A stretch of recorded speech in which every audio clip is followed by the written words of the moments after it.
Today is Wednesday, November 8th, 2000. Okay. God, I feel like a news reporter. Okay. Good morning. My name is Dan Giannetto, and I'm a third-year law student at the University of Pennsylvania. Today is Wednesday, November 8th, 2000. It's 11 o'clock in the morning. We're still awaiting the word on who's the next president of the United States. I'm going to be interviewing Leslie Reid Price today in the Great Hall mezzanine. Great. Okay. Let's see. Moira's gonna head out and close the door. She's gonna go yell at all those construction people. Okay. Good luck. But I'll just be taking some wide shots and some close-ups and just go about as natural a conversation as you can. Okay. Oh, we'll just ignore you. Yeah, like you're not there. Okay. Great. See you. Thanks. All right. Well, should I say, Ms. Price, shall we get started? Yeah. Is that how you usually start them? That sounds good. Okay. Ms. Price, shall we get started? That'll be fine. Ms. Price, I'm going to start from the beginning with your childhood. First of all, from the very beginning, where were you born?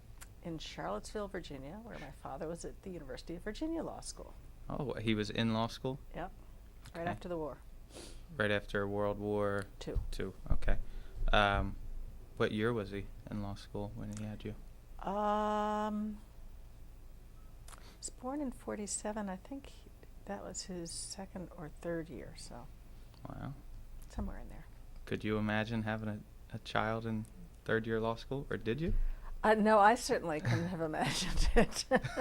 I think that would have been very difficult. Some people have done it. Yeah. Well, who were your parents? Your father apparently ended up being a lawyer. Mm-hmm. What was his name? John Reid. John Reid. And where did he practice?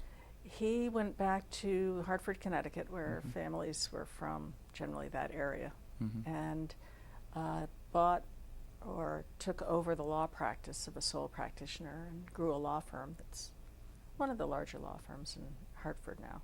What's the name of the law firm? Reid and Riga. Reid and Riga. Your mother, obviously she supported your father during law school. Well, let's see. No, she didn't work because she had, at that point, 2 kids. I had an older Oh. brother. Oh, wow. She had raised my brother for 3 years without my father because he was away at the war. Mm-hmm. And then I came along when law school started. It was pretty much of a classic family where the mother stayed home and took care of the kids, and the father went out and provided the bread. And Mm-hmm. I've noticed my father later in life had much more fun with his grandchildren than he ever had with his children. Busy? Yeah, he'd Yeah. come home stressed out, relax a little bit, have dinner, and collapse, and then start all over again. But your mother, she was always around. She was there when we got home from school. Mm-hmm. Kids didn't do as much as they do now, so there was some chauffeuring, but a lot of the activities were at school. Mm-hmm. But yeah, she was the homemaker. Yeah. Never worked ever. She had worked, I guess, she was in college when they got married, and she finished up college. She did work probably summers, Mm-hmm. I think she was a sales clerk at one of the department stores. She didn't have a full-time job Mm-hmm. after school. She had a full-time job with you and your... With the kids, that's you, true. your brother, and was there anyone else? Yeah, 5 years after me, I had a sister born. Okay, And we were already up in Connecticut at that point. great. What do your siblings do now, actually? I think your brother's a lawyer. My brother's a lawyer. He is actually with a different firm, Mhm. branch of Edwards and Angel, which is a Providence, Rhode Island law firm, was Mhm. set up in Hartford. So he heads up that branch Mhm. in his hometown. Why didn't he work with your father? Didn't believe in nepotism. Mm-hmm. He followed a very similar path to my father's. He went Mhm. to Yale University and University of Virginia Law School. Impressive. But Dad didn't believe that nepotism was a good idea. So. How about your sister? What does she do? She is a teacher out in California, very religious. Her husband's a minister, and certainly part of her sense of her mission is to support him in that work and to do what she can with their church. She also teaches, I think, 3rd grade. Great. Your childhood in general, what was it like? What was your neighborhood like and your friends and playing? Grew up in West Hartford, Connecticut, which is a suburban community to Hartford.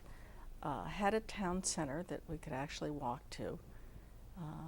Had friends that were on adjoining streets, could walk to school. It was kind of an Ozzie and Harriet kind of existence, and one that rejected is too strong, but one that I didn't want to repeat in my own life. Too homogeneous, not challenging enough in terms of what was going on in the rest of the world. So there's this movement now, the new urbanist movement. You would sort of reject that or tweak it? No, I actually have thought about moving back into the city. We lived in the city when I was in law school, and I've thought about moving back in here. I think there's a wonderful serendipity of just walking out your door, wandering down the street, and finding an activity or a restaurant or something Coffee that shop. you hadn't planned to go to. I like the spontaneity of that. Yeah. And I like the diversity of the city. I think one of the things that we were working on in my commercial real estate life was trying to create more diversity, more of a sense of city in the Great Valley Corporate Center, which is, I guess, a 4 million square foot office park about 40 minutes outside of Philadelphia.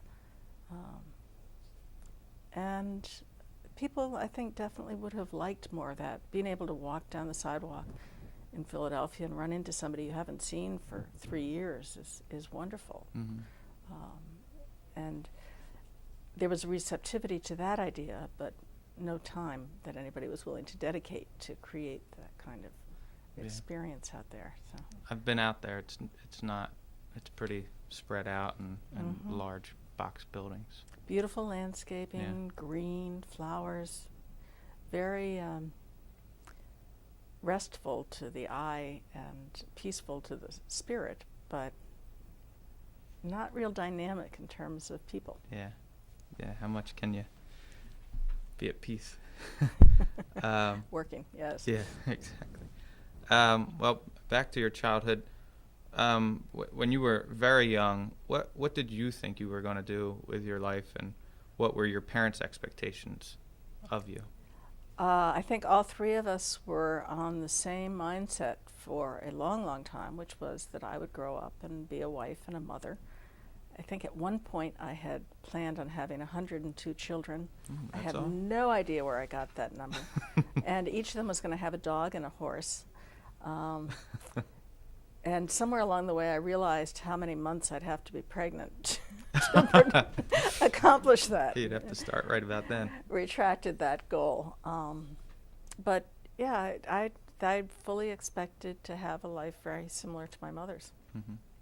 Well, when did that start to change? When did you start to have other ideas?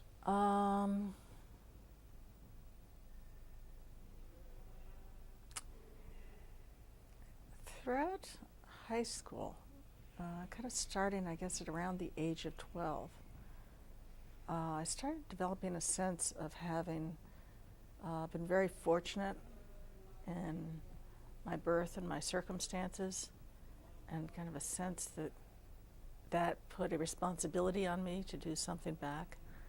And it was vague when I was in high school, and I certainly didn't have any mission in life at that point.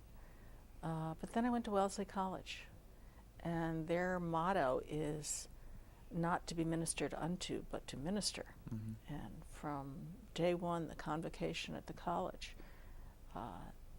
they voiced that sense of responsibility, and I responded very positively to that. Some of the reunions of classmates, we have talked about that the college almost created a guilt sense if you weren't constantly doing something to better the world. So it may have been a little overboard, but it fit something that I needed to. Really rang a bell for me. So. Well, while we're on Wesley College, I do want to talk about your high school a little bit more, but explain what Wellesley College is all about. It's a all-women's school, and it's probably about half an hour outside of Boston, so all the cultural advantages of Boston were available. And Boston's also a wonderful college town. There's so many different universities and colleges.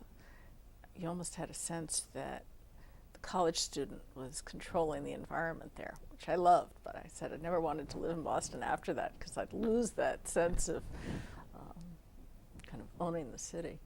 Wellesley is a suburban, that doesn't even describe it. It was almost a rural campus in terms of having a lake in the middle of the campus. My brother dropped me off my freshman year and said, "You're not going to college, you're going to camp." And you had long walks from one building to another. There were kind of hilly terrain, wooded areas, a very idyllic kind of situation. All women, and I said it always been all women. It was, when I went to college, very few of the men's colleges had started taking in women, but that happened probably 3 or 4 years later. So it was very natural to be going to a women's college. It wasn't the same major kind of decision making that kids have now. And there were a few interactive with other universities. I took a couple of courses at MIT, and I guess I don't remember any men in any of my classes. Now they do have men come out for kind of an exchange academic programs. Small, I think the whole campus had 1,900 students. Dorm life, you really got to know the people in your dorm, formed some wonderful friendships that I continue. Some very interesting women, probably more so than I realized at the time, but it was a very positive experience. Who were some of those women that you might, because Hillary Clinton yesterday won a Senate seat, and Right. I believe she was there at the same time, or was it She was a classmate of mine, and actually Hillary and I did a internship program in Washington this summer after our junior year. There were 12 Wellesley students and 12 Vassar students. Stayed in a dorm at George Washington University. Everybody worked for different agencies or organizations. I think Hillary worked for the Republican National Committee that summer. Really? That's interesting.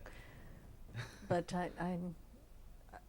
memories are vague. She had started out as a Republican. I didn't I'm know not that. sure when she switched over. Yeah, she's certainly one of the most interesting of the classmates, and a number of our classmates actually worked in the administration, doing some very interesting things, and went on in a variety of different fields to become some of the first women to do various things. So do you think it was Wellesley that you mentioned at convocation they really pushed you to excel? Do you think it was Wellesley that created these women, or was it these women were drawn to Wellesley? And why were you drawn to Wellesley out of high school? There was something going on at the time, and it was across the country. It wasn't just at Wellesley. I was in the class of '69, and there actually have been a couple of studies, partly because of Hillary. I mean, she does kind of focus, a lot of attention. But when I started college, you were allowed to go out on 10, 11 o'clocks and 10, 1 o'clock dates. You had to be back on campus. There was a woman in the dormitory who would keep track of whether or not you had gotten back. You'd get disciplined if you didn't. There were all sorts of rules that... So you had a ration of 10 11s and 10 1s? Yeah. For the whole year? Well, I think that was per semester. Okay. That's not so bad. It was tight enough that you usually were rubbing up against the limit by the time you got to the end of the semester. But we, over the 4 years, gradually broke down a lot of the rules. And it was a different period than what came just after. So I was a resident advisor here at Penn my first year in law school, and mostly sophomore women in the dorm. And they were going through an experience of not having rules and having to create their own limitations in terms of how much they were going to do with sex, drugs, drinking, without the satisfaction of being able to tear the walls down. And our class still has satisfaction out of attacking the walls and breaking them down. I'm not sure what all was going on. One of the things that was happening, I guess all during my college career, was the Vietnam War. And that had major impact on the whole country, and certainly on our age group, that I think we're starting to understand. But the whole concept of authority became something much more negative than I had grown up. You know, the world was the way it was supposed to be, and you did what you were supposed to do.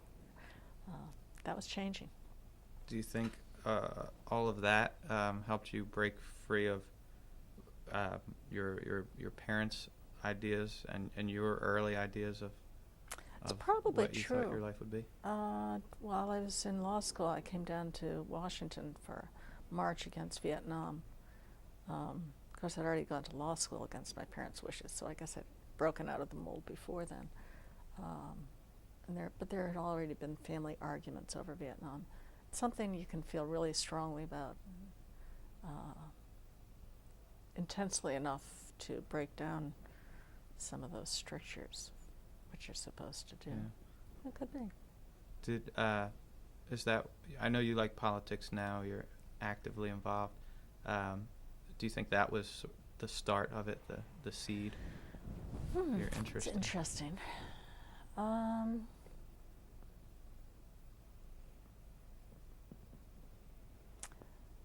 I was involved in some political races in college in Boston, the mayoral race and a couple of others, which certainly didn't have anything to do with Vietnam. How were you involved in them? Just working, going around neighborhoods, leafleting, stuffing envelopes, all the grunt work that needs to happen with a campaign. I was a political science major at college. I don't remember. Well, actually, no, when I was in high school, I went to a small girls' school and started an international relations club that didn't exist at the time, because I was interested in international relations at the time. In high school? In high school, so. Wow.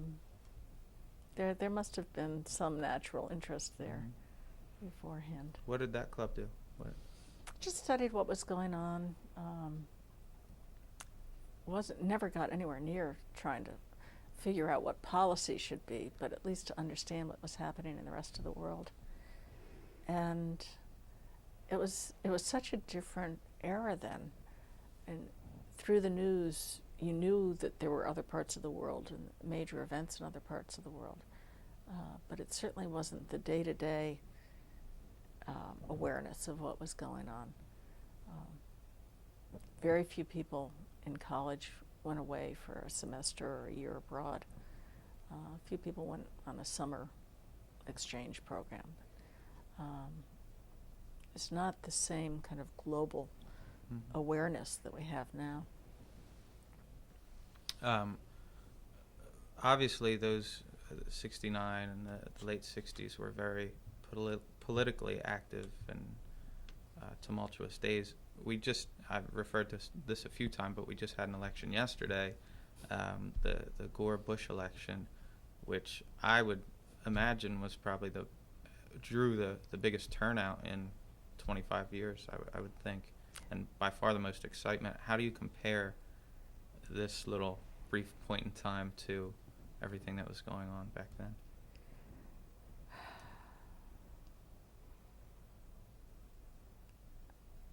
Well, you talked about the turnout, and they haven't added up the numbers yet to know what the percentage is. They certainly expect it to be higher. My own experience in our little community was that more people voted than generally vote, and we have a very active political community in Swarthmore. But I remember running down the street in the first house we lived in Hartford, yelling, "We like Ike, we like Ike." And there was a negative on Adlai Stevenson. I'd sing just, the refrain from the parents, but I've seen it now because I continue to be politically active, and think people who are in their 70s have much more of a sense of political responsibility than people do now. And to them, voting is a civic duty and an obligation, and much more apt to vote, much higher percentages in that age group than my age group or your age group.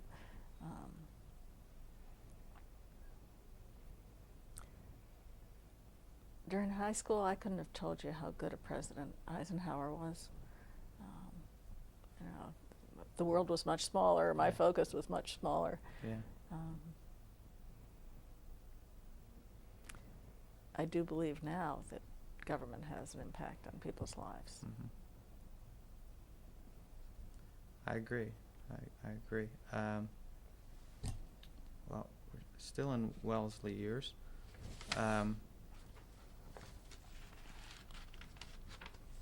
You said you were poli-sci major. Mm-hmm. Would you do that again? Would you be a poli-sci major if you could go back? Yeah. Yeah. Yeah. Enjoyed it? Very much. Good preparation for your law school? Well, I legal actually career? had a class on constitutional law at Wellesley that it wasn't really done in the Socratic method, but it was done with an awareness of different sides of an argument,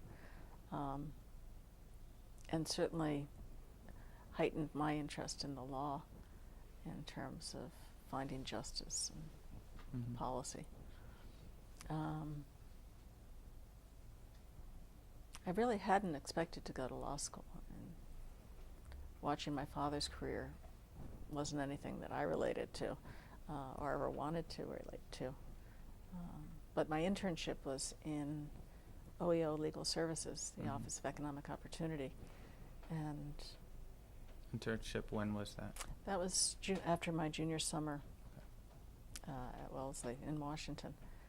And that's when I really crystallized my interest in the law. I mean, fascinating people who were doing some really striking things in terms of trying to get more justice for all people and work on poverty. That also what was happening in the 60s were the riots in the cities. 68 cities were burning. The poor districts were burning. It wasn't a threat to the middle and upper classes, but it certainly was an expression of frustration and the lack of hope. And OEL Legal Services was trying to do something about that. I mean, just remarkable people. What did you do specifically? I did the Leslie chart, as they dubbed it, which was a categorization of all the different programs that the office was funding. So it was basically a funding office. They'd also have conferences and bring lawyers in to talk about how to try and address some of these issues. So I created a chart that cataloged what all of the funding programs were and who was doing it and what they were trying to accomplish, which seemed like a fairly natural thing to have if you were going to do all this. Yeah. Also went around with a law professor from Catholic University who was doing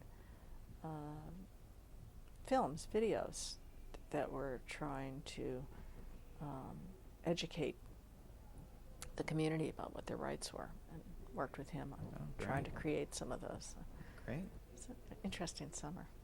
There was one particularly interesting person that you met there. Am I right? Did you meet your husband that summer? Yes, you are right. He was also interning. He was in law school at the time and was interning with the Office of Economic Opportunity, probably the Community Development Office. Part of the reaction to the riots was to give community development grants to groups in the communities to try and improve education or foster community programs.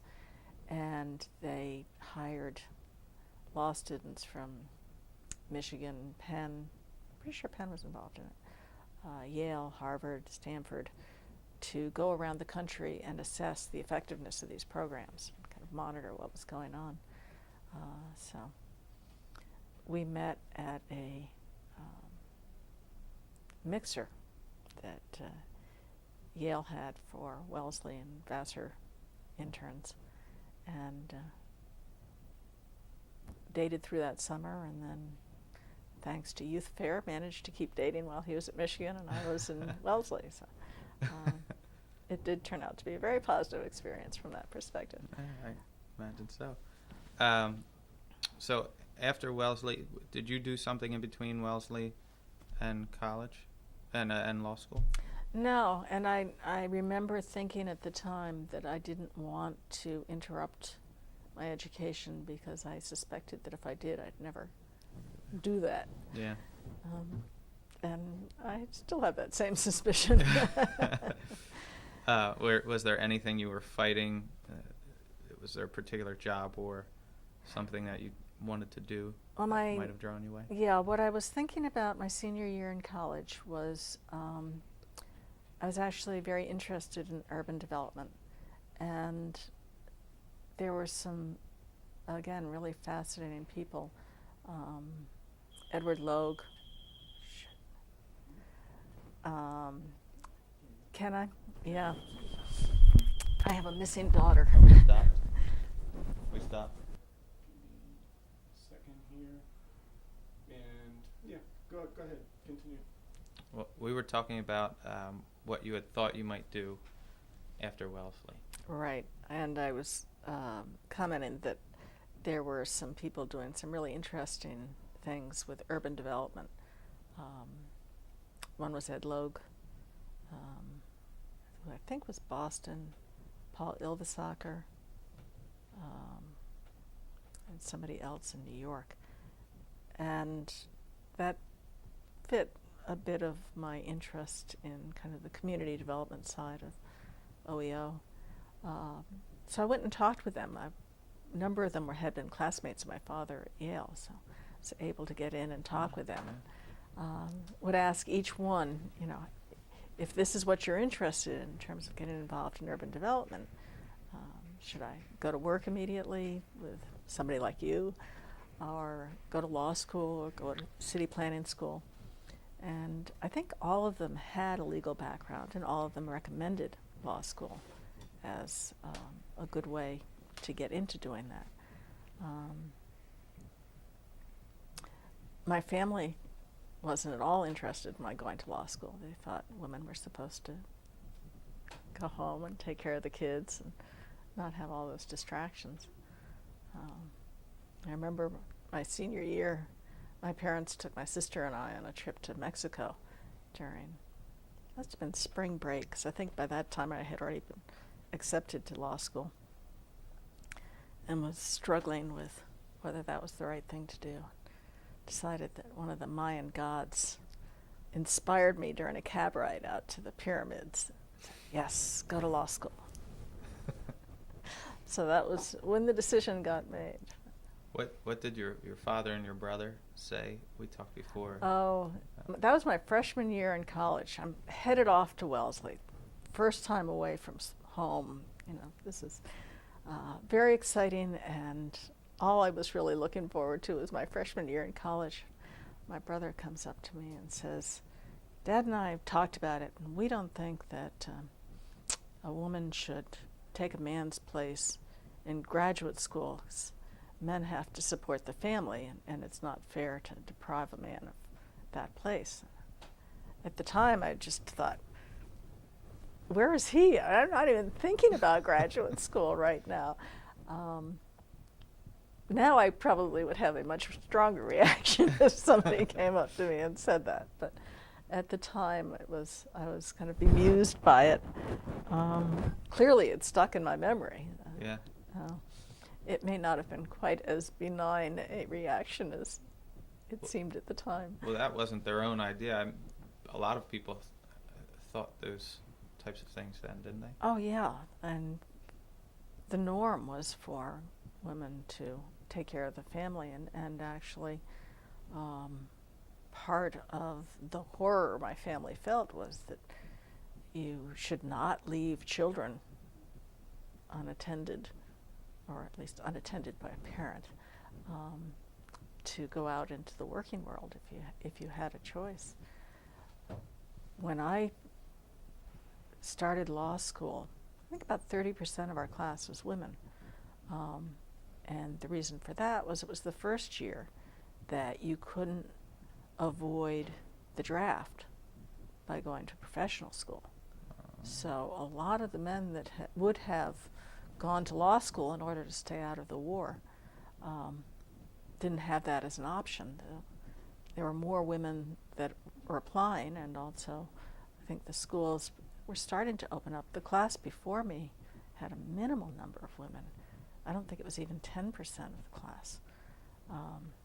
So ours was really the first year that women started in any great numbers to go into law school, medical school, architecture.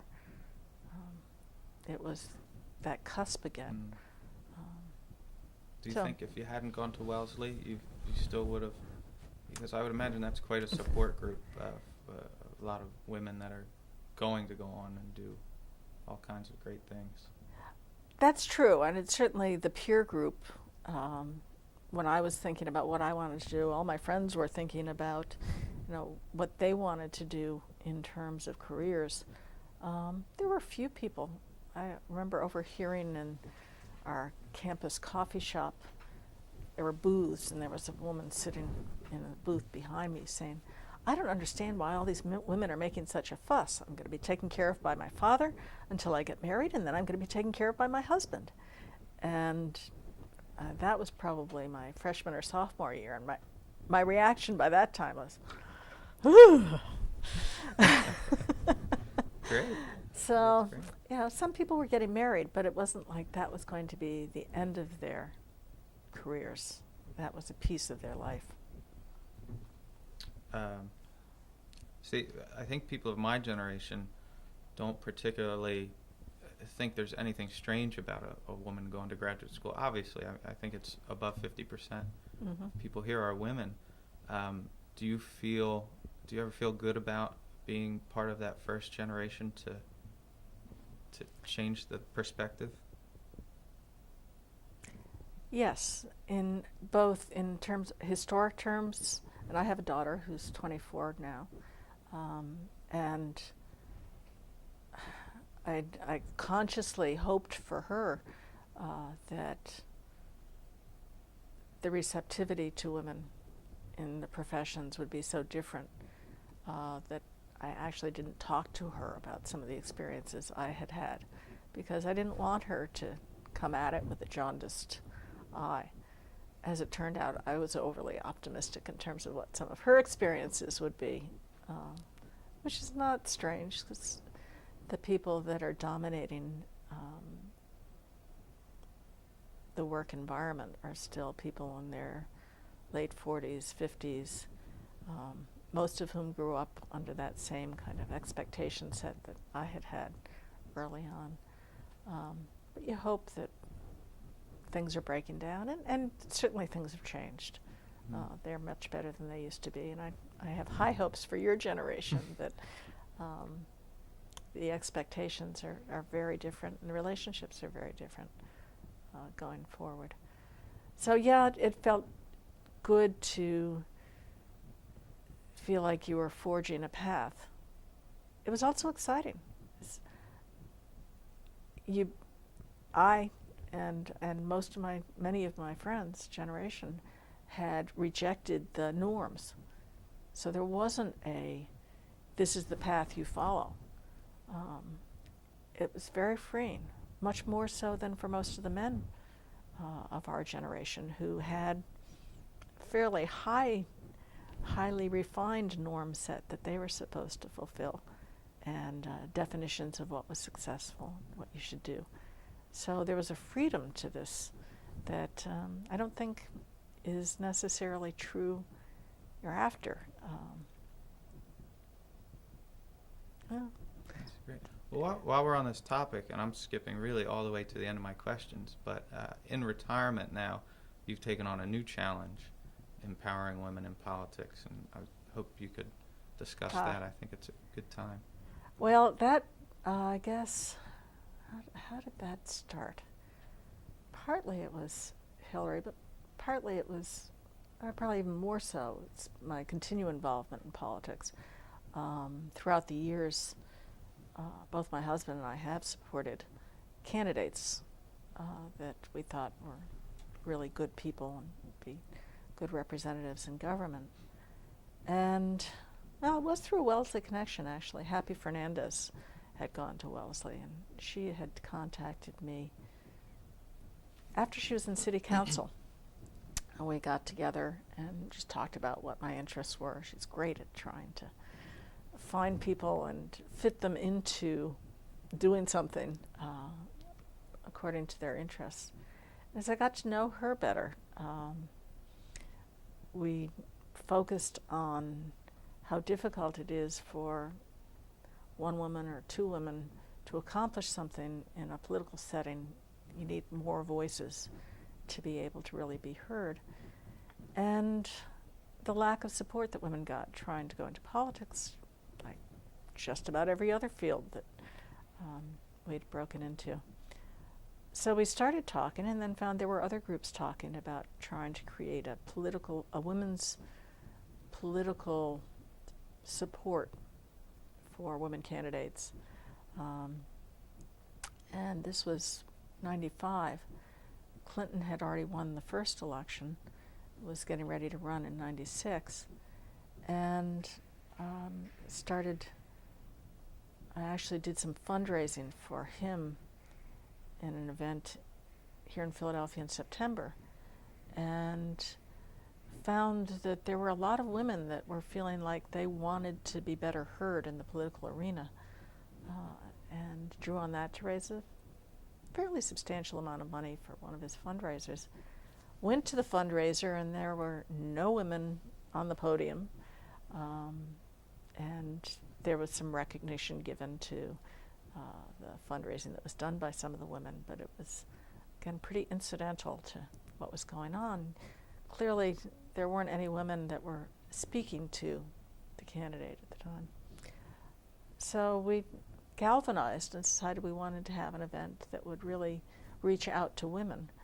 And we're lucky enough to have our interests fit with a group called the Women's Leadership Forum that had started with the Democratic National Committee, who were trying to reach out to women also.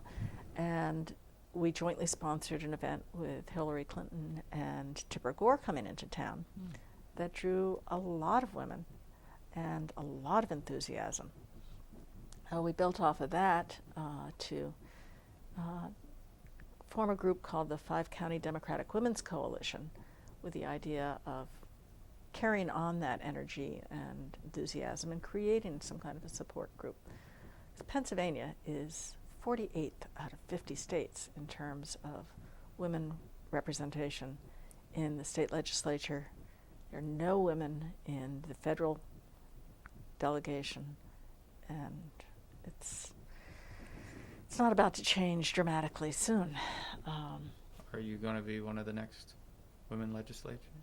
I really don't want to run for office. I don't see that happening. There's a lot about politics that I don't like, and I do understand why women don't necessarily find themselves attracted to it. But there are some very good women running, and I'd like to help them become elected and at least be a voice for women. It's a different perspective, and it needs to be heard. So that interest started before I retired, but probably was one of the pulls when I was deciding whether or not I wanted to keep working.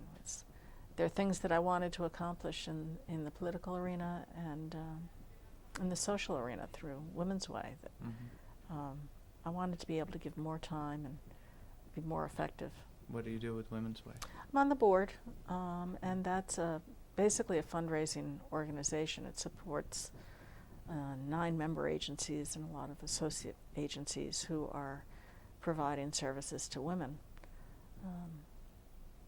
One of the things you discover as you go through life, because so many of the decision-making aspects of medicine, academia, law, just about every field I've seen have been dominated by men, women's interests just haven't been addressed. There are now some major accomplishments in terms of women's health. It used to be that when they did a study of a diet or a drug, all they'd studied were men. I mean, there was no thought that maybe women would have a different reaction to something than men would, although their bodies are obviously different. So I guess I've become more and more oriented towards the need to get women's perspective and needs met. That's great. That's really interesting. Well, we have to go back to law school. We jumped into the future, but now back to the past. Basically, why Penn? Why did you decide to go to law school at Penn rather than, say, Michigan with your husband? I'm still an Easterner. I don't think I'd ever. I guess I crossed the Mississippi once when I was in college. I have a friend in St. Louis. But I was very Eastern oriented, and that didn't even get to the Midwest. I mean, my geography of Midwest was atrocious when I married a Chicagoan. So I had looked at basically New England and Mid-Atlantic schools. And why Penn? Came down here. I had an aunt that lived in Philadelphia, so the city was not a foreign place to me. I guess my alternative was New York University, and New York I found a little overwhelming. It was not, that I'd looked into a program and was inspired by Penn versus some other school. I was basically into law school or not law school, and which school was kind of way down the list of what I was thinking about. When you came here, you said you were an RA, and the reason you had to be an RA, we talked about before, you paid for it all on your own. Yeah, when I told my family I was going to law school, they told me I was on my own. And it was, Penn had a good program at that time in terms of tuition credit and getting room and board by being a resident advisor. And I felt good about being able to do that myself. And also found out that there were some family education funds that had been set up in a trust for me. So it wasn't like I had really been pushed over the gangplank. And that was something later that my family, my father especially, I think regretted. But they were happy with the way it turned out, so I probably didn't regret it too much. Do you remember anything about the admissions process in particular that was... You talked about that before as one of the questions that you were going to ask, and I can't remember the admissions process at all. I can't either. It's 3 years ago. But it was a very competitive school, though, Mm-hmm. at the time. Mm-hmm. And I did come down here and probably must have done an interview, but I couldn't have told you who it was with. I remember meeting some of the students and feeling pretty good that this would be a place I'd like to come to. But that's about as much as I can remember the process.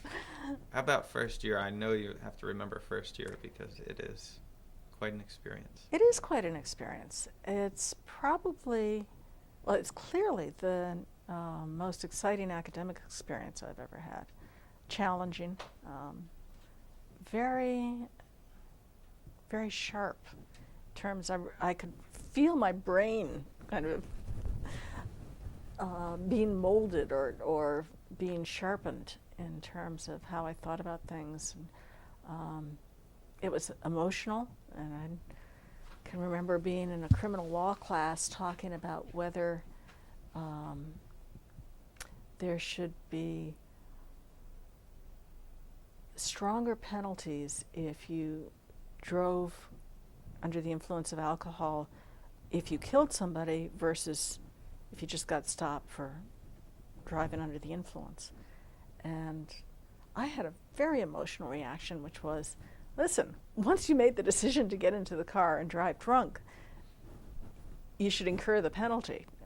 Whether or not someone dies is kind of sad for the person that dies, but not affecting the decision making. And that was not a view that was shared by most of the people in this enormous class. I mean, probably a third of our class, I guess, was in these lecture classes.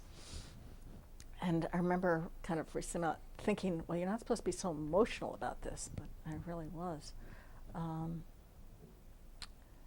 Nixon decided to invade Cambodia the spring of our first year law school. And so we hadn't had real exams up at that time. I guess you had some kind of interim test mid-semester or mid-year, but they didn't count. So we were headed right into exam so period. All the classes were year long? Yeah. Okay. And my reaction, a number of my classmates' reaction was we should postpone exams because this is a really significant happening for the country, and we should not be diverted by having to. Wow. The administration One way didn't to feel get the same way, and it may have been a self-serving. But as I said, I did do the march in Washington my first year in law school. It was incredible experience in many, many ways, and including in an academic way. How were people going to law school regarded at that time?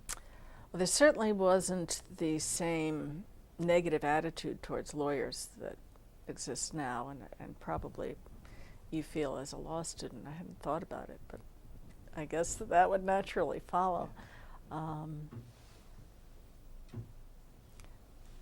There was still a lot of respect for lawyers, and certainly the people that you'd meet at Penn and the professors were people you'd admire and were leaders in their field and were having influence on policy. So that part, at least, was a very positive. Yeah. How about the general atmosphere of the school, and how has it changed now that you've been able to come back for 3 hours? Well, the school was open. You could walk into it without having to go past a security guard and have somebody vouch for your good character. And that part really bothers me, that there is a need for it. As a resident advisor, the dorms were not open to anybody to just wander through. I don't think it was through locks. It was by having a security guard in the kind of a receptionist in each of the dorms. And some of the dorms were locked. So there was some safety issues, but it wasn't anywhere near as strong as it is now. My daughter did go to Penn, and there were a number of shootings while she was there, including on the street that she lived on. So as a parent, became very aware Right. of some of the safety issues. Haven't met a lot of the law students to know whether there's a similar kind of camaraderie. Certainly, going through first year law school creates a sense of common suffering's not the right word, but endeavor. And I enjoyed the people I met, really liked my fellow classmates. Still see some of them from time to time.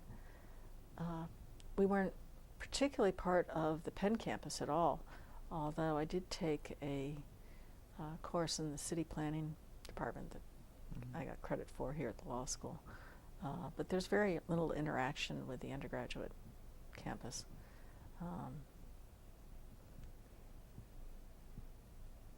Probably all that I've focused on.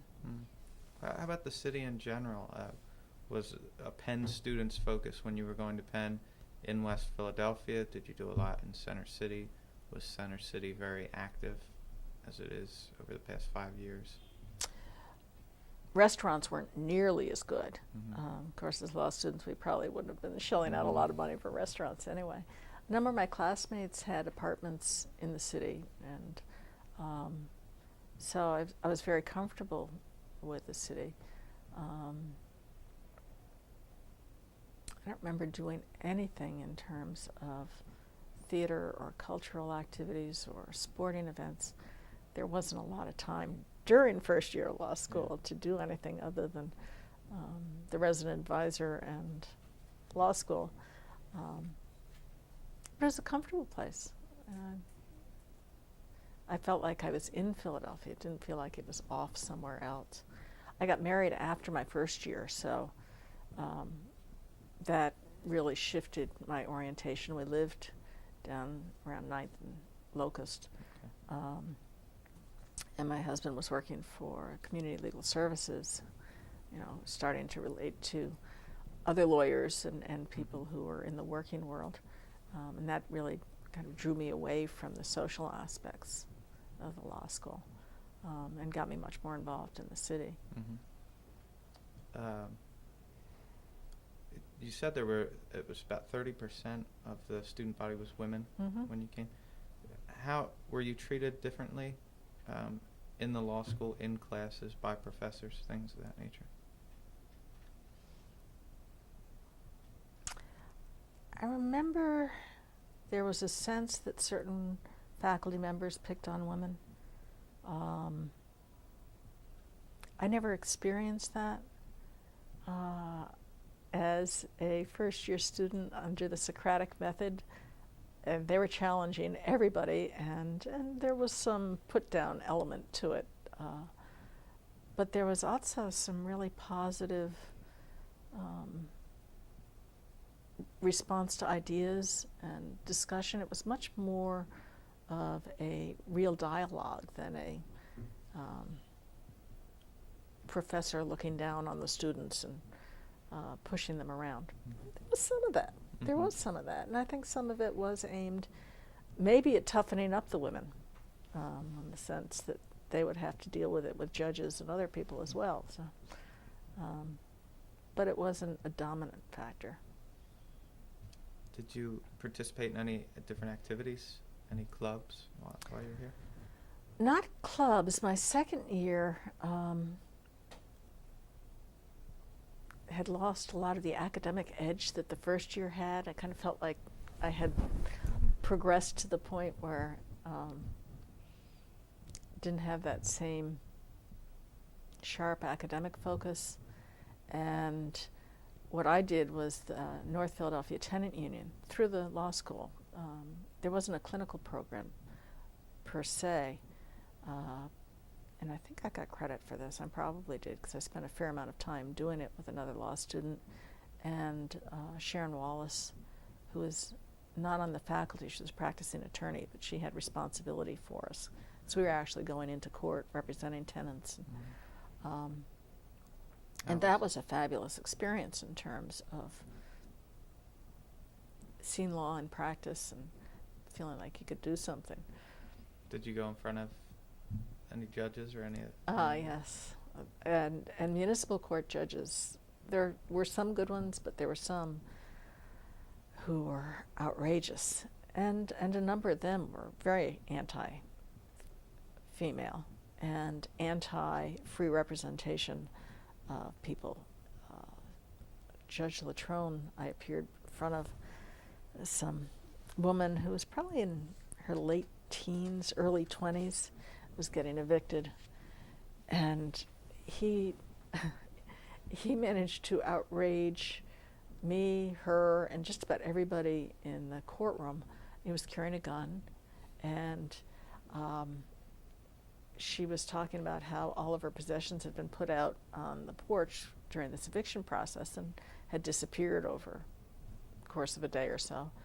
And he was into the fact that if she had that many pairs of shoes, she should not be getting free representation. It was just very autocratic. And you could see the kind of sense of power and belief that they were king of their kingdom and could do whatever they wanted. It was very eye-opening. Did it sway you from the litigation? I think so. Certainly after that, I never had much interest in pursuing the litigation side of law. And I don't think it was part of my strength either in terms of liking the performance aspect of it. I like results, like to control being able to reach results. I'm with you. Definitely with you. A few boilerplate law school questions. What's your fondest memory of your law school days? You'd asked me that before. And I've been mulling it over this morning. All of my law school recollections tend to be classroom recollections or interactions with faculty members. And those are very positive. There were a number of faculty that I thought were incredibly intelligent in terms of bringing out students, interesting in terms of relating to the world, talking about how I wanted to develop my legal career. I never had Howard Lesnick for a class, but he was because he was in charge of the legal writing program, which is what I did my third year in law school. And I think they still do that now. They use third-year students to have, I guess probably had 12 or 15 first-year students that were doing legal writing. And he was responsible for that program. So that's what I did my third year to kind of keep my interest up in school. And then he and I worked together after that. He was asked by Bryn Mawr's social work school to set up a law and social services component year-on program that would be an additional degree. And I did that with him. That was a very positive experience. That I'm going to ask you about that post-law school questions. But just to stay with law school, you mentioned Howard Lesnick. Any other professors that you would think were particularly important?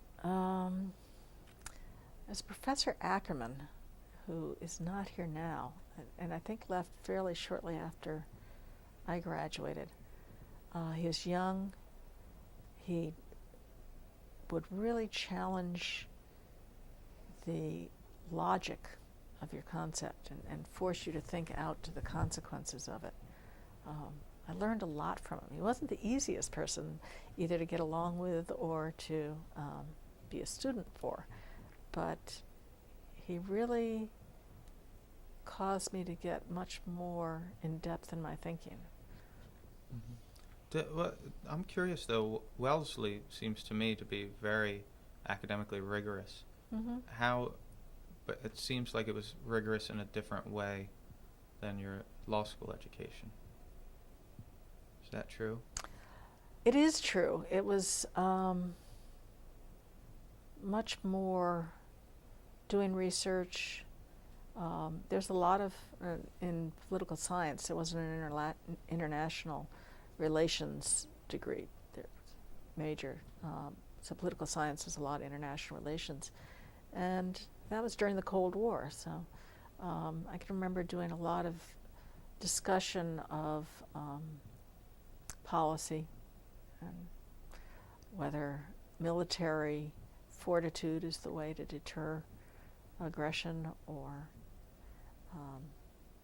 whether you try and support the economies of other nations to get them on your side. There are a lot of interesting things going on in the world. Maybe the difference is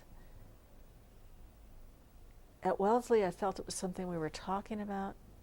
In law school I felt like it was something that I would very soon be actually applying. So there was more of an immediacy to it.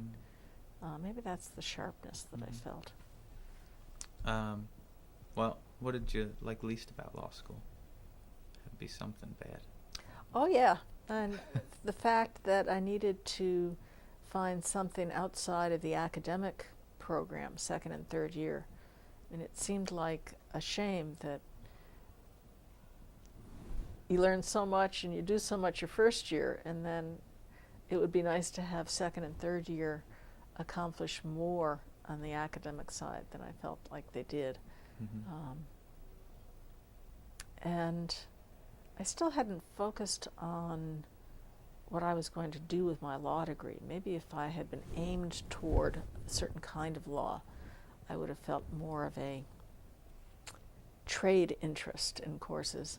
I still did a lot of real estate and had Jan Krasnowiecki, who's a fabulous professor and great with just taking new ideas. He was very instrumental in the right of privacy cases out in California in terms of development rights.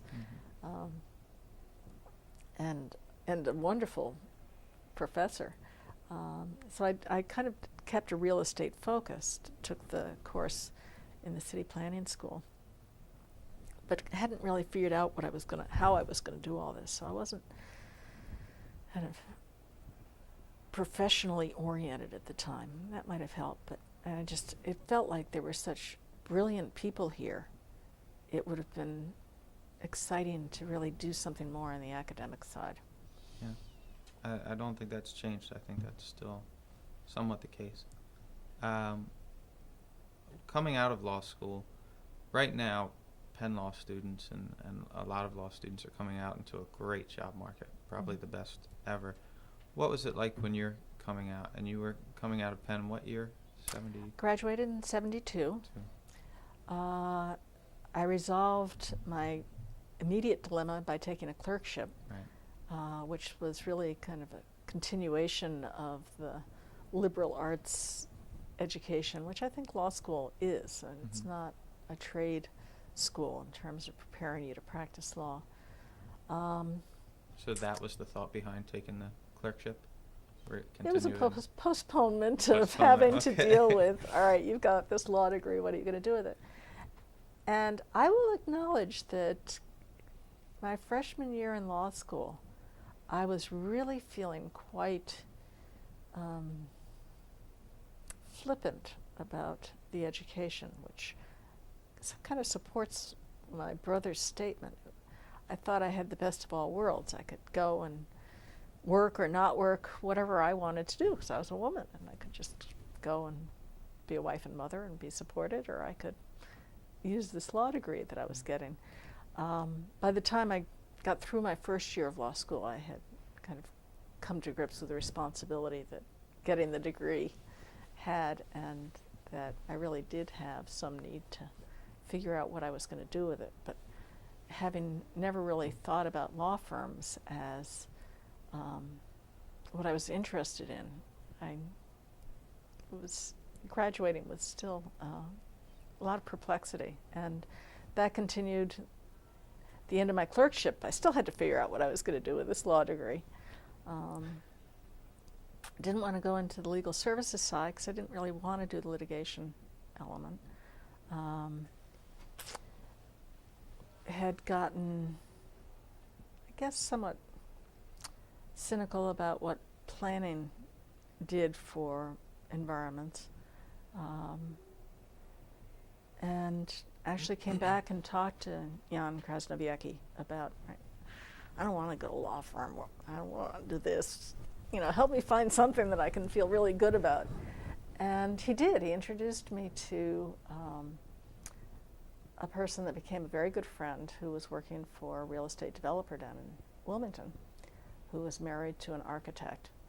And although nothing happened work-wise at the time, became good friends and kind of stepped back a little bit and said, wait a minute, your next move isn't your last move.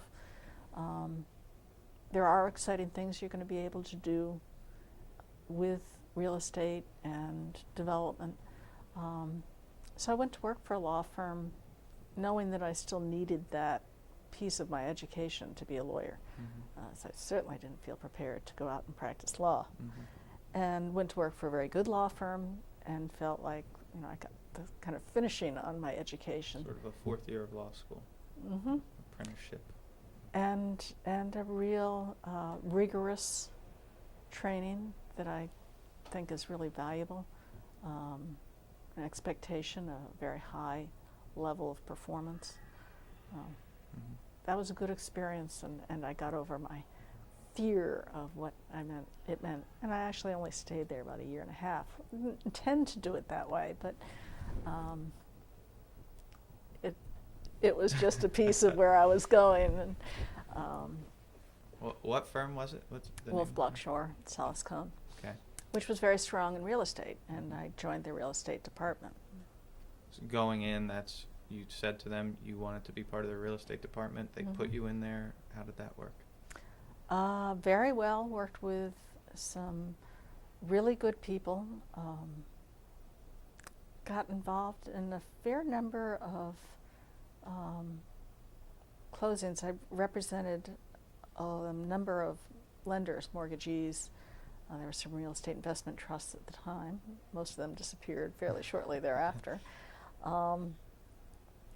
And also worked with the head of the department on a corporate or a partnership merger that ended up being very interesting, both in terms of what it meant to the people.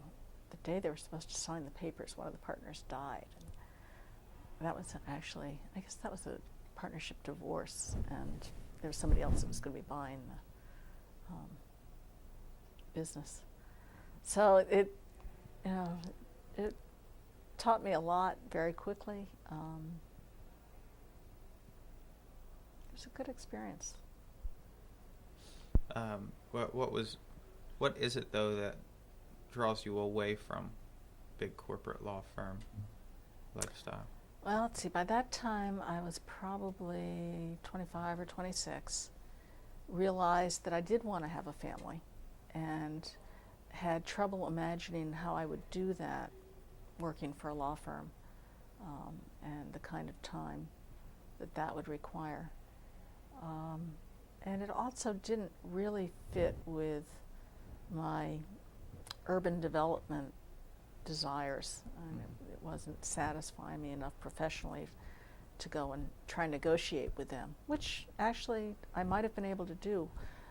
You asked about the job market when I graduated. There were a number of, there was a very significant lawsuit in Washington of a sex discrimination case against a law firm.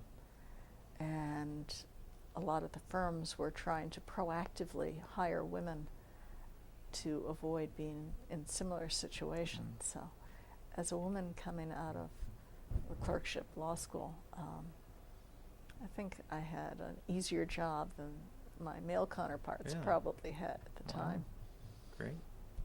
Just to jump back to the clerkship before we move on past Wolf Block, what did you do? What is a clerkship? What was your clerkship all about? What responsibilities did you have?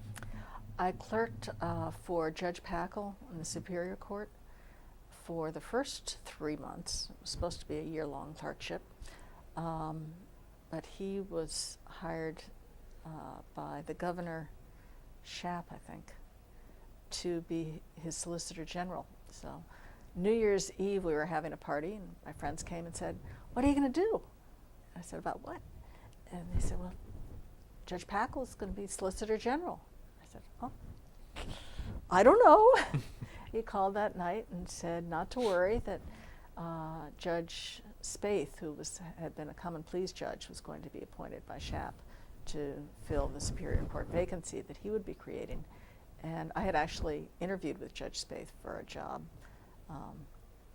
as well, so that just felt really good to me. Oh, so you did I get stayed along in the with him. Superior Court, and the judges just Okay. moved around. And that was a good experience too in terms of my professional development. 'Cause what the clerks do is a lot of research, shepherdization of cases to find out what the controlling law is, and also do the first draft of an opinion. And I can remember the first few cases that I was supposed to be writing an opinion about. I would basically sit there at the desk for hours looking at this piece of paper. What am I going to do here? And finally realized that, well, nothing's going to happen if it's just you and that blank piece of paper, so you'd better start writing, and then you can kind of go back again to it. And that was a really valuable experience, and I used it over and over again when I'm saying, oh, gee, I really don't know what I'm doing here. Well, do something, and then go back and edit and refine. So you'd write the opinion, and then you'd sit down with the judge and talk about it and argue back and forth about some of the issues. Excuse me. Whoop. Take Hopefully my it's a battery. good talking about Judge. Oh, we're talking I about. can't remember what your thought Yeah, was. you finished. You Finished finished your the thought. thought. So you go anytime you want. Okay. Well, just last question on the clerkship. Do you still keep in touch with Judge Packle or Judge Spaeth? Judge Packle is dead now, and Judge Spaeth, we actually just had a 80th birthday party for him with all of his various clerks from Common Pleas and Superior Court. I think there were probably about 50 or 60 people. Some of them were spouses. Mm-hmm. But it was wonderful, and he's still very much an incredible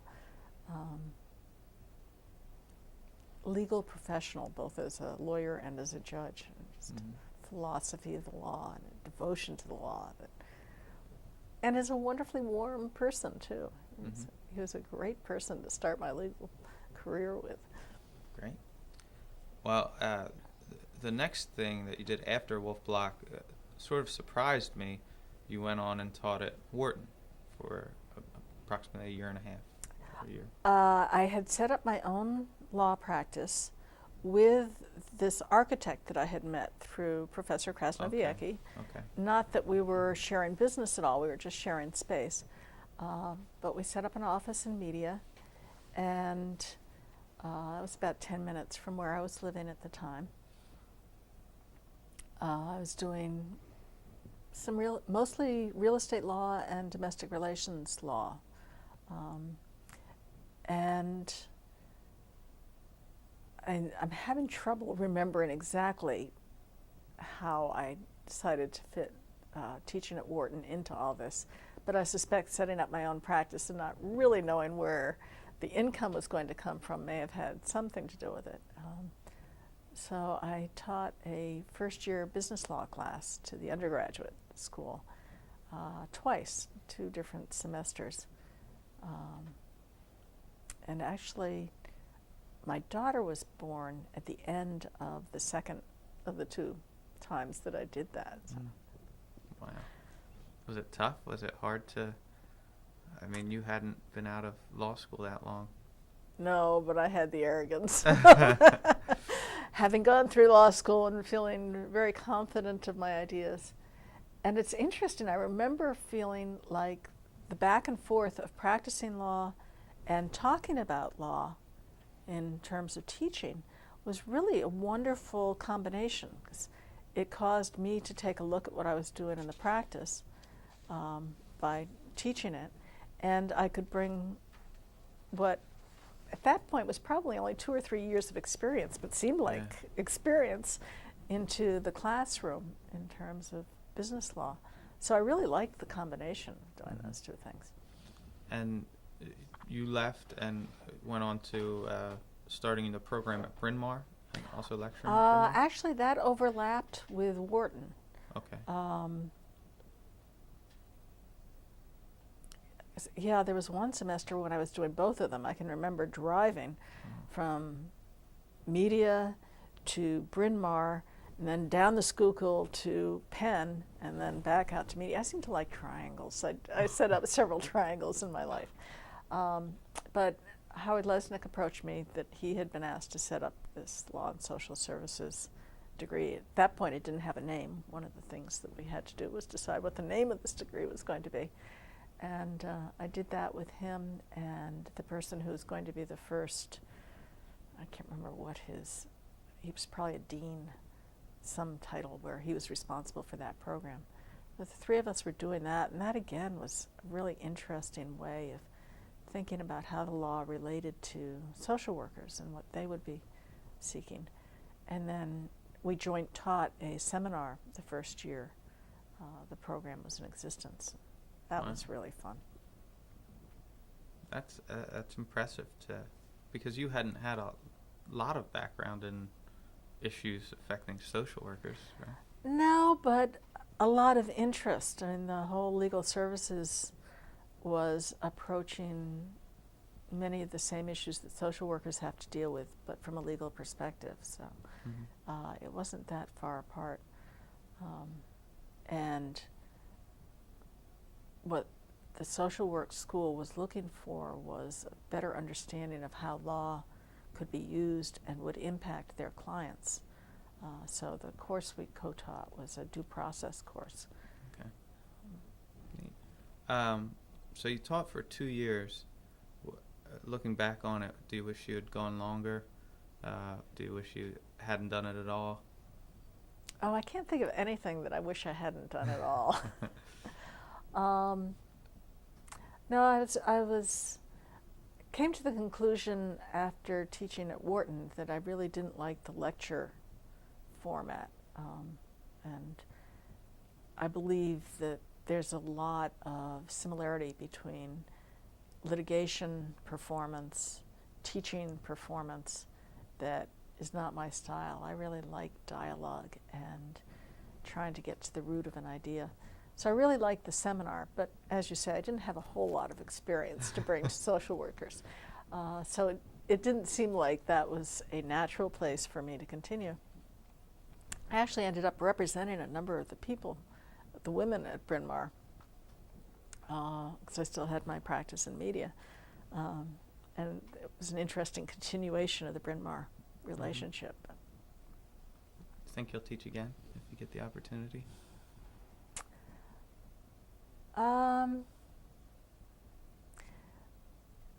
Most of my experience doesn't fit most of the boxes that exist. And if I taught, it would be because I wanted to share something with people that I really felt I was bringing a perspective that would be valuable. That might happen. Probably more from my experience as a woman than my experience as a lawyer. And that could be fun if it ever evolved, but it's not an expectation that I have. Well, life as a sole practitioner, that sounds just scary to me. Was it scary to you when you first jumped in? You know, I think that's another place where I was somewhat protected by forging new ground. I didn't have any definition of what success was going to be for me as a lawyer. So I was able to experience it without feeling like, oh, you're really putting yourself on the line. If people don't come to you, you're a failure. My husband and I had, when we first got married, I was in law school. He was working for legal services, which didn't provide a large income, but it seemed ample at the time. And we had agreed not to spend more than one income, even when we both started working, so that we'd have flexibility that at any point in time, one or the other of us could not work and not really affect our lifestyle. And we actually used that. So when I left the law firm and had my own practice, he at that point was working for a law firm. And so there wasn't an income pressure, that I think would make that a much scarier experience. And then I did the same for him along the way. He was able to try being a sole practitioner, and he eventually set up a mediation business, and again didn't have the income pressure. So that was one of our better joint decisions. I was in media, which is a county seat, and women lawyers were a novelty. After a while, I set up shared office with 2 other women lawyers, and there was an article in the paper about this women's law firm, which it really wasn't a firm because we weren't really sharing income or cases, but it was a novelty then. But people were pretty receptive to it, and it was actually, there was a lot of encouragement at that time for women. It's interesting. It's not till you get farther up that you realize there's still some barriers there. Well, you specialized, you mentioned, in real estate law, which I can see, and then domestic relations, which is something brand new. Yeah. How'd you get into that? That, I think, had a lot to do with the fact that I was a woman. And I know there were some men that came to me because they wanted to do a custody fight, and they thought it'd be good to have a woman standing there, kind of the mother figure in the court. And for me, people are important. I guess that's kind of one of my overriding mechanisms for choice. What it does for the people I'm involved in is part of my whole professional choice making. And women going through divorce, battered women, and these are people you care about. And until I had children, I invested a lot of energy and emotion in trying to help these women. When I had my own family, I needed to not have that emotional involvement, so I kind of stopped doing it then. Any interesting stories from either of the sides, real estate or domestic relations? Yeah, I talk about politics as being an element of people's lives. I was representing a developer who had gotten a building permit to do townhouse development outside of media. And when he built the buildings, went to get a certificate of occupancy and couldn't get a certificate of occupancy. He was convinced it was because he was a Democrat. And Delaware County at that point still is, very Republican, and the whole county government is Republican controlled. So I had been representing him as a real estate matter, and we decided that we'd go into court and try and get a mandamus issued to order issuance of the certificates of occupancy. Not being a litigator myself, I brought in my husband as co-counsel on it. He came up with the idea of subpoenaing the individual tax records of the supervisors, which I'm not sure we could have really gotten away with in terms of why there was any connection between these tax records and what we were trying to get accomplished. But it did mean that they settled outside the courtroom door and issued the certificates of occupancy. That's a litigator. That's how litigators.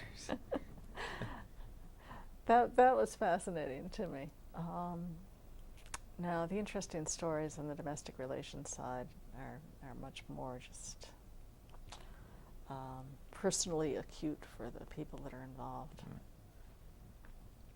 Well, it's funny that my next question was, have you ever thought of teaming up with your husband? You said he tried to go out on his own, and you've gone out on your own. Mm-hmm.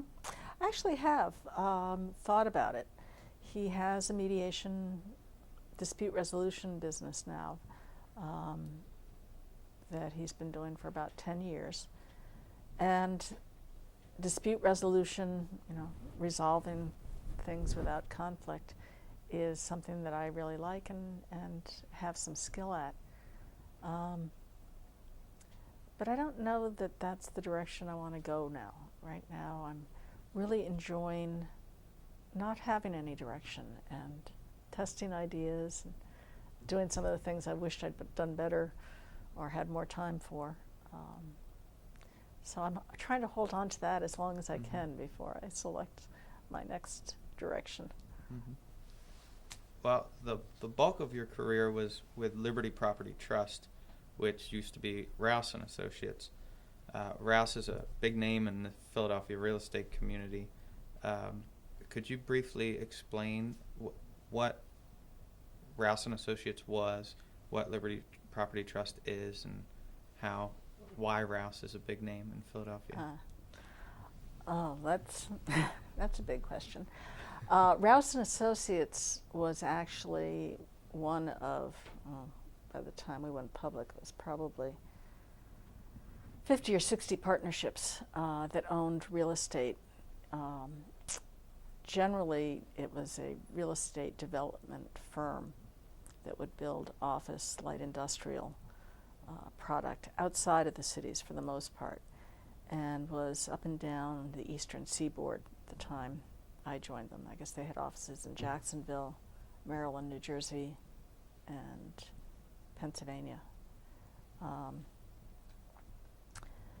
And I got to know them through Wolf Block. I had actually represented the partnership and financing they were doing. Or maybe I was representing the lender and they were trying to get the financing from them. But I had met them through Wolf Block. And then when I set up my own practice, coincided with one of the economic downturns that they went through in the mid-'70s. And they were looking for a less expensive way than Wolf Block to get some of their legal work done.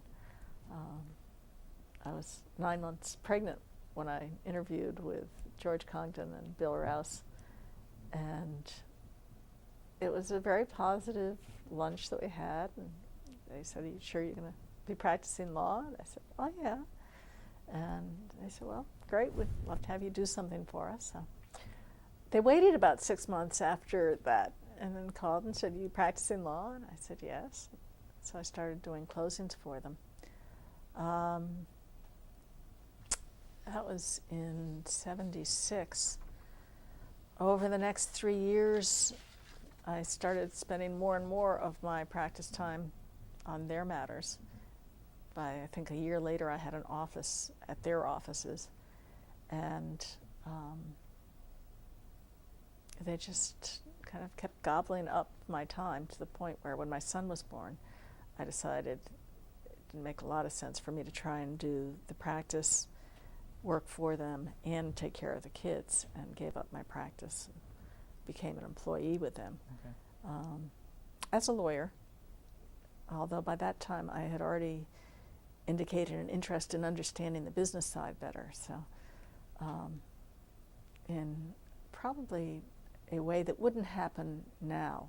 There's more expertise in the field, but the next thing I knew, I was responsible for 2 buildings that were at that point just plans, and there were 2 sites that they were supposed to go on, but we hadn't acquired the sites, we didn't have the financing for it, and certainly they hadn't been built and they didn't have any tenants. So it was a great educational experience for me. I was responsible for having all that happen. I didn't find the funds. That was done through some lending relationships they had, but I was responsible for the rest of it and the closing on getting those funds. The legal didn't hurt there.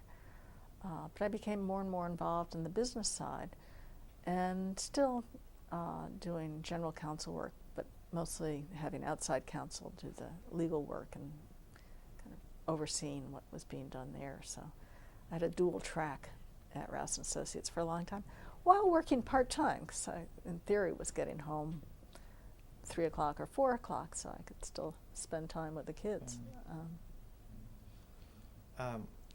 Did you get to fold in any of your economic and community development interests into your work at Rouse and Associates? Because you're building, so. Right.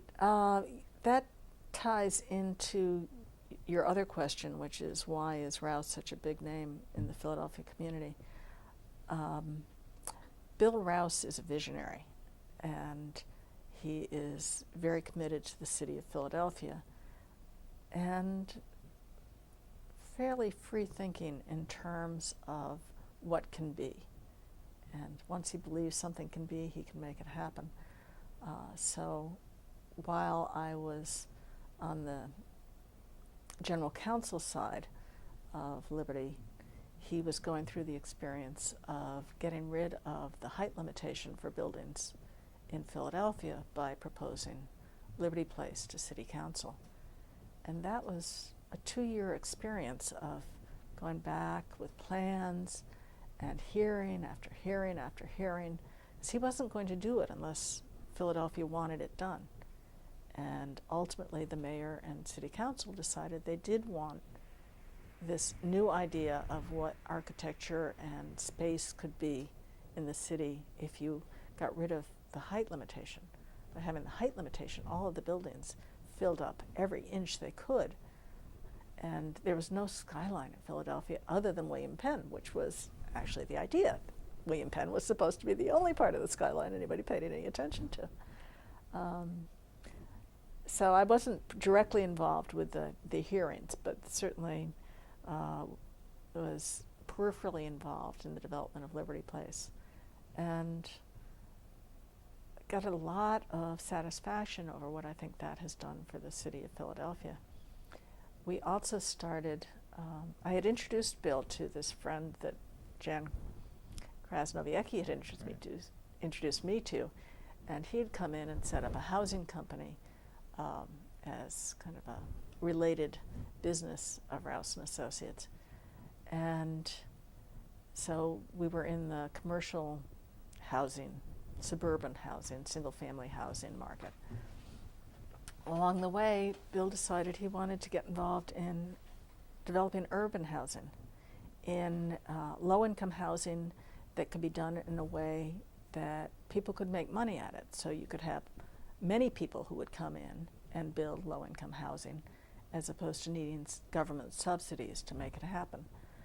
And this was probably most of the 80s. It wasn't a moneymaker for Rouse and Associates, quite to the contrary.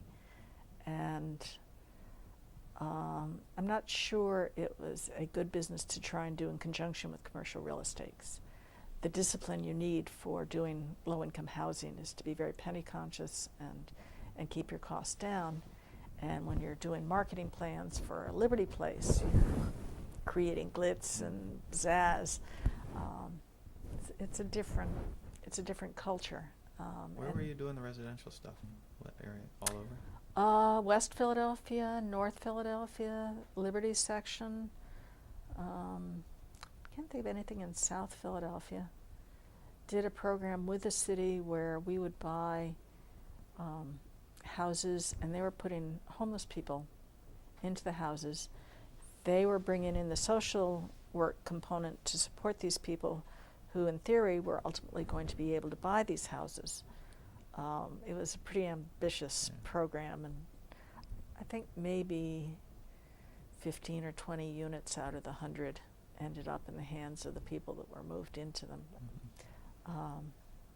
There are some really interesting programs going on in a variety of different ways. And Bill knew I was interested in that, so I was on the board of the urban housing company. Okay. When the late 80s hit and real estate was really starting to go into the tubes, we had to close down that operation, and I ended up being the one responsible for running it while we were closing it down. So depressing, although we were able to place all the housing in hands of somebody who was going to continue it as low-income housing. Okay. You felt good about what you'd done, didn't feel good about losing the money that you'd lost, but hadn't really anticipated its being a moneymaker. It would have been great it had been successful. The economy could have worked to create it as a model. I don't think it was a model for anything, but it was a good effort to be involved in. Possibly in this recent economy, maybe it would have worked a little better. There's not been a lot of low-income housing created. There's better ideas now, I think, of what kind of housing works. During the 60s, towers were put up, high-rises that I think really became ghettos in themselves. And one of the things that we had worked for in Rouse Urban Housing was to get rid of the Schuylkill towers that were up East Falls and do more of the townhouse kind of units that people could relate to and feel better about. And that now has happened. And it's happened in Center City too. But it's still really expensive to create housing. The economics of it don't work. Yeah. Why did the company go public? Well, the real estate market was in the tubes from 89 through, we went public in 94. And when we went public, we had gone through workouts with probably 20 or 30 financial institutions that had given us construction or permanent loans for buildings. I guess we had about 17 million square feet up and down the eastern seaboard at our high.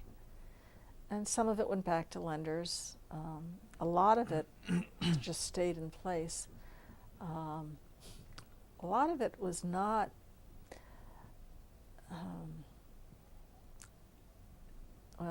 it was negative real estate in terms of the new FDIC rules that required you to put value at market. And since we had borrowed every dollar that went into these buildings and the market was depressed, that meant that every single building then became overvalued by the loan that was against it. Many of them were still paying interest. Many of them had sufficient income that if you used an income factor, you could have generated a higher value number. But that whole experience gave me a real sour taste for government's ability to kind of run businesses. The government lost a lot of money. The taxpayers lost money through that whole process. And we spent a lot of time working with the lenders, convincing them that if they hung in there with us, they eventually would be as close to whole as we could make them. And most of them believed that. It took a lot of discussion and the fact that the principals of Rouse and Associates and Bill Rouse weren't walking around with yachts and castles and a lot of money in their pockets. These people had put their own money back into the real estate as well as what they'd borrowed. So it wasn't a public disgrace for the banks to work for us or work with us.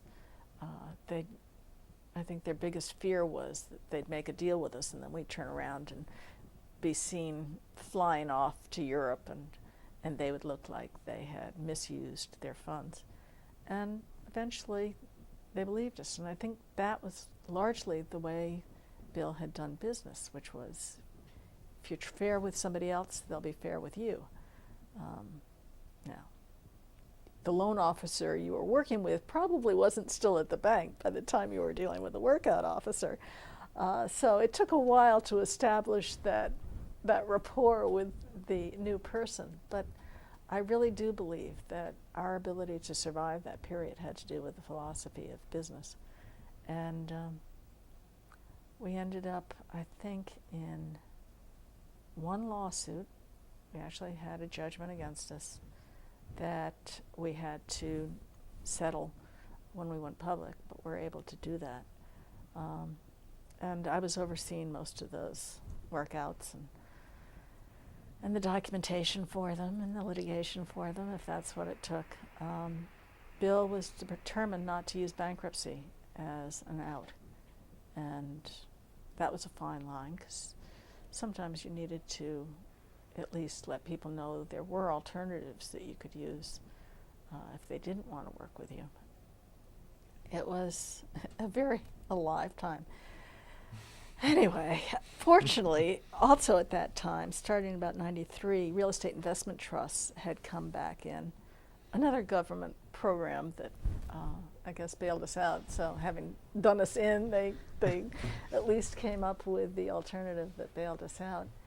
And I think we decided to go public in November of 93. And we're committed to making it happen very quickly, or not at all, because you can really eat up an enormous amount of money in fees. And frequently you get all the way to the market, and then just before you go out for the equity distribution, stop and have to start all over again, either because there's something that's happened with the real estate, or because it wasn't priced right, or because the market has suddenly closed the window. Well, from November to, I guess it was June that we finally closed, but it was April that we had everything set up and committed. We were preparing,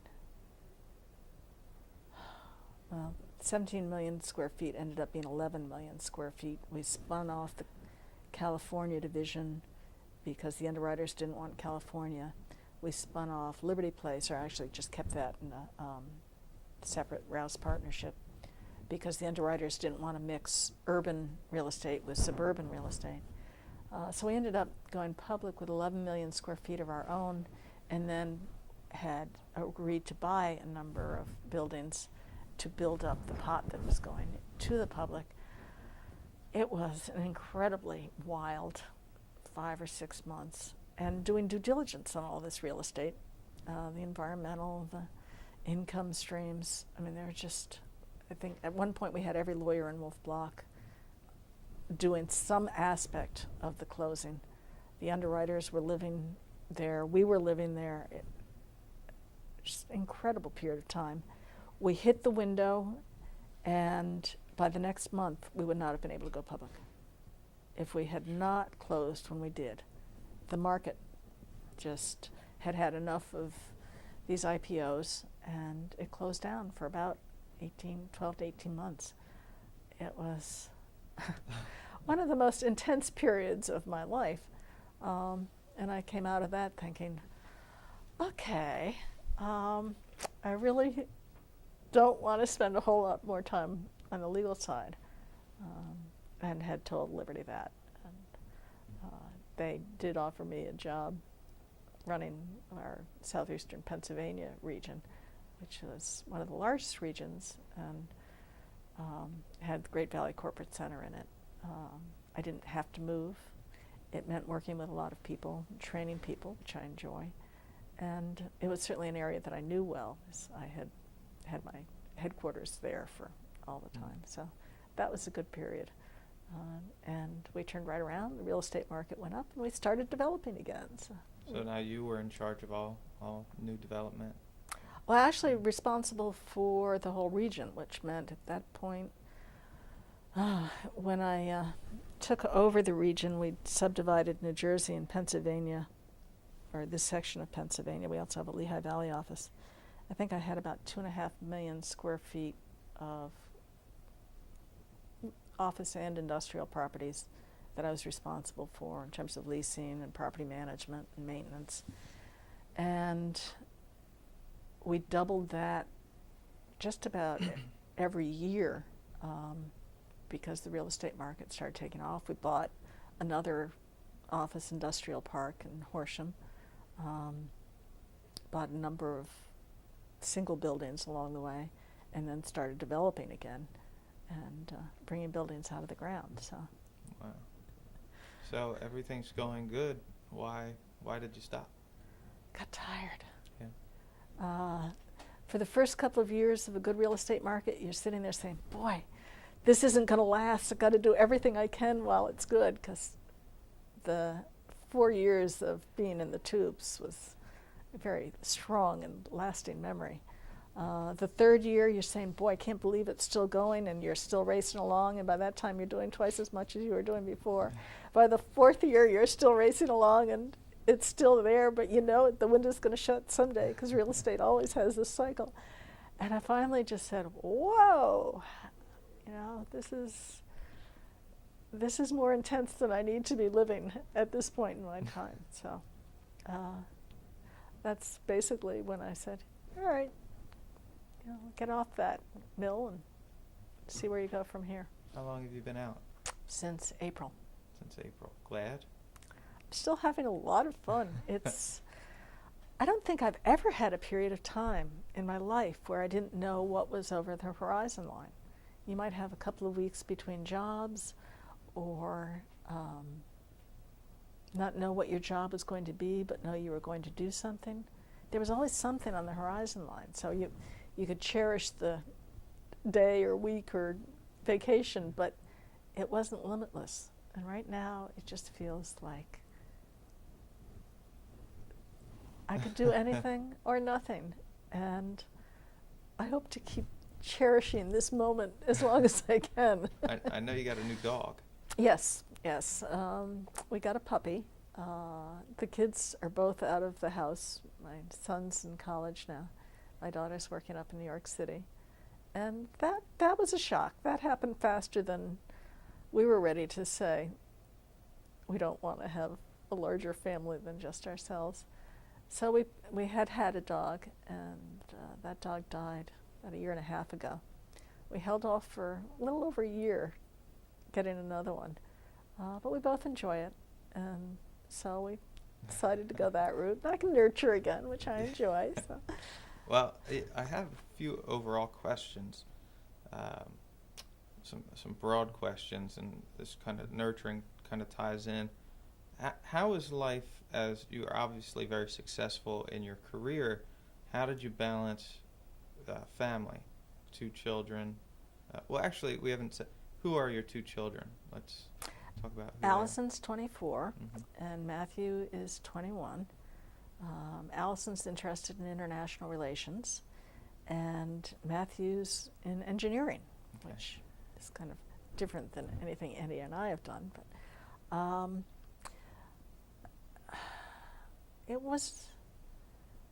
I don't think I had any great guilt over not being a full-time mom. Felt responsibility and was very fortunate to find a caregiver who was with us for actually 9 years, a woman who had her own family, and actually the first year she worked with us, she brought her 3-year-old to our house. And Allison was, I guess, about 6 months old when that started happening. And did it incrementally. So first I worked a couple of days a week, and then worked up to 5 days a week. And it was, in theory, part-time. By the time the kids were a little older, part-time meant that I wasn't working incredible overtime hours. And I was usually home for dinner. I have a lot of people that talk about remembering negotiating over the phone with me with a kid crying in the background. And the kids didn't like the telephone very much, so I guess I was getting some messages on both sides. But the woman that was taking care of them was very good, and I felt really confident that they were in good hands. I guess I didn't realize how fast childhood disappears. When my daughter started applying to colleges, it's like, I can't believe this is happening. And I immediately kind of attached myself to my son, who was a little over 3 years younger, so still going to be around for a little while longer, and tried to do it with some degree of circumspection for his need to be independent, which he was at that point feeling quite strongly.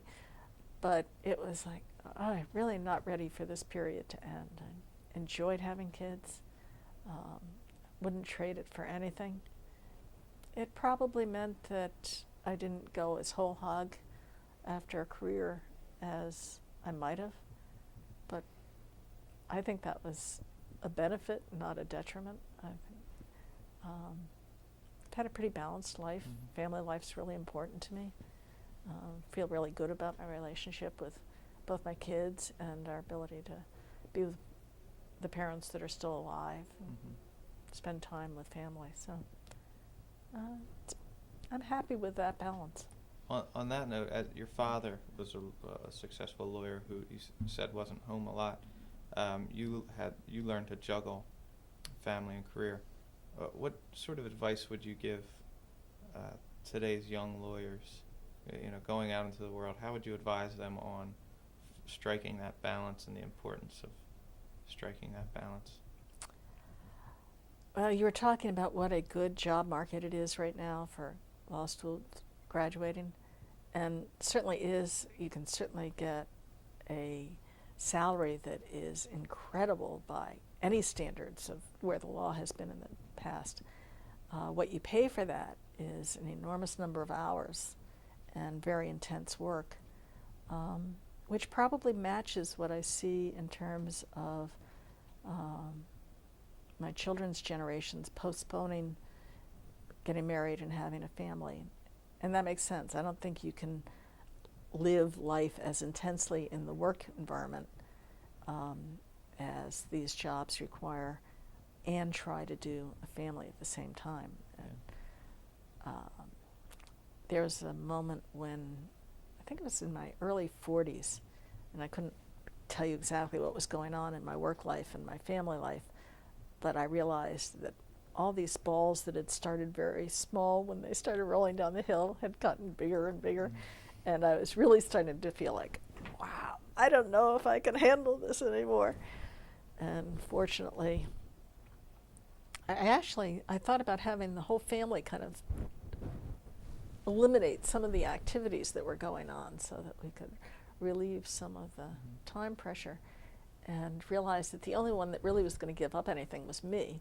And I'd end up doing more driving and resenting the fact that I'd given up things and nobody else had. So we didn't do that, and somehow we got over that crisis. But you do need to be realistic that what you commit to takes time, and you have to figure out how you're going to do it. I was really fortunate. I had a spouse who very much believed in nurturing my career and sharing responsibilities with me. So just like we lived on one income, when I decided to, I guess, take over running the administrative side of Rouse and Associates, the kids were older, maybe 12 and 15, and my husband was ready to set up his dispute resolution firm. He took on the primary responsibility for the kids at that point, and that was when I really went to work full time. Knew I had to do that because you can't run an office and leave willy-nilly and not expect everybody else to feel the same way. So he took that responsibility. It was really good for him. It was a great time for him to develop a stronger relationship with the kids, and that was a very positive thing. But we needed to be able to shift that load periodically as different things were going on in our careers. We talked about it and were sensitive to it.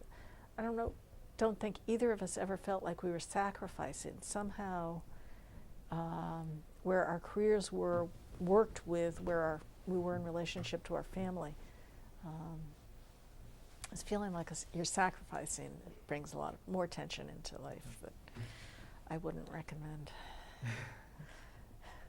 Is it nice to see your husband again? Yeah, it's really nice to know that we still have a very strong relationship separate from being parents. We enjoy doing things together, and we do spend a lot of time together. Is he jealous that you're... Yeah, he keeps thinking about, well, maybe I should stop working and we could have more time and I could do more things.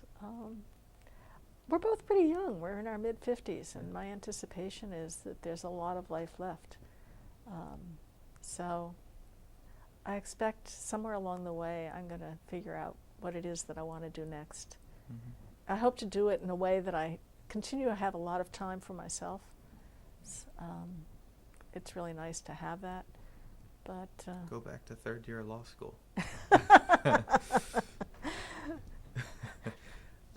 The other broad question I had was regarding your experience as a woman lawyer, as a female lawyer. How has it changed? I know in Philadelphia right now, I believe there's only, well, no, that's wrong. There are a number of female partners, but I don't think it's 50-50. No. I don't think it's to where it should be, where it doesn't reflect law schools Right. now, I don't think. So, what do you think about just in general from when you started out to now and in the future? Part of that not having as many numbers-wise is that it takes time. And, there are certainly a number of women who are making it as partner now because they've been with a firm for a number of years and been successful. There are also a number of women who have dropped out because you just get tired of fighting the fight along the way. And it's interesting, when I first got a job out of law school, the fear was that clients wouldn't accept a woman as an attorney.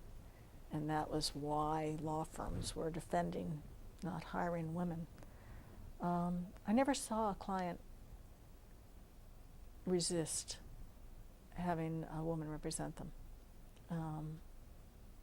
They seemed to be much more interested in whether they were getting good advice and whether they were getting the performance they needed of whatever was happening. And the lawyers that I worked with didn't resist the thought that a woman should be a lawyer and should be an equal right along with them. The difficulty became more just the camaraderie.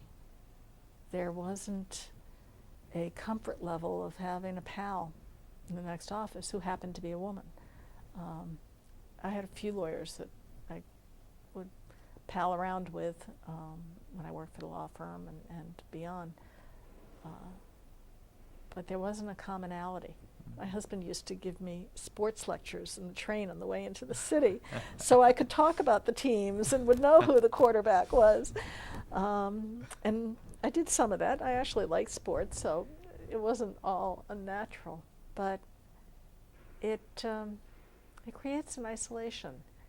And as you get farther up into the hierarchy of most businesses,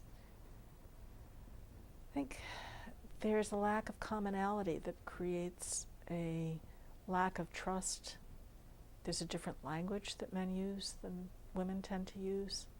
I think women frequently approach problem solving differently. And so while I didn't hit the barrier coming out of law school, in many ways it worked for me because they were looking for women, I did hit the barrier a number of times. Real estate's a very male-dominated field. Law has always been a male-dominated field. I have usually been in a room full of men in various meetings I've been in internally, and it gets lonely. That's the side that's going to take longer to change. It will change as women start getting more responsible positions and bringing women along, but it's very slow, and there are a lot of women dropping out because they do get tired of battling the battle. So it's not going to be as fast as you'd like, but at least it's changing. Well, we are actually all done. Time's up, and I want to thank you for spending so much time here today. My pleasure. Thank you.